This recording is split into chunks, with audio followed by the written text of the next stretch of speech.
భద్రాచలం ప్రభుత్వ ఉన్నత పాఠశాలలో పాఠశాల సహాయకుడిగా పనిచేస్తున్న శ్రీ కెఎస్ గారికి పదోన్నతి లభించింది. భద్రాచలంలోని కొర్రాజులగుట్ట ఉన్నత పాఠశాలకు ప్రధానోపాధ్యాయుడిగా ఆయన బాధ్యతలు స్వీకరించారు. ఈ సందర్భంగా ప్రభుత్వ ఉన్నత పాఠశాల ప్రాంగణంలో జరిగిన కార్యక్రమంలో ప్రధానోపాధ్యాయురాలు శ్రీమతి పద్మజ గారు, ఉపాధ్యాయులు మరియు సిబ్బంది శ్రీ కెఎస్ గారిని ఘనంగా సత్కరించారు. ఈ సత్కారం కేవలం పదోన్నతికి మాత్రమే కాకుండా విద్యార్థుల పట్ల ఆయనకున్న అంకితభావానికి, తోటి సిబ్బందితో ఆయన పెంచుకున్న అనుబంధానికి నిదర్శనం.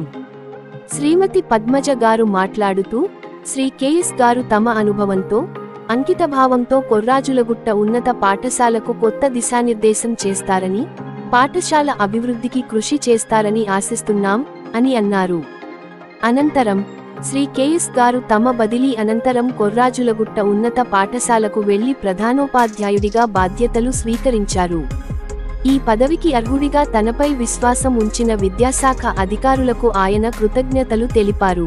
కొత్త బాధ్యతలను స్వీకరించిన శ్రీ కెఎస్ గారు కొర్రాజులగుట్ట ఉన్నత పాఠశాలను విద్యాపరంగా ఉన్నత శిఖరాలకు చేర్చేందుకు తన వంతు కృషి చేస్తానని హామీ ఇచ్చారు. ఈ సందర్భంగా కొర్రాజులగుట్ట పాఠశాల సిబ్బంది, విద్యార్థులు ఆయనకు ఘన స్వాగతం పలికారు.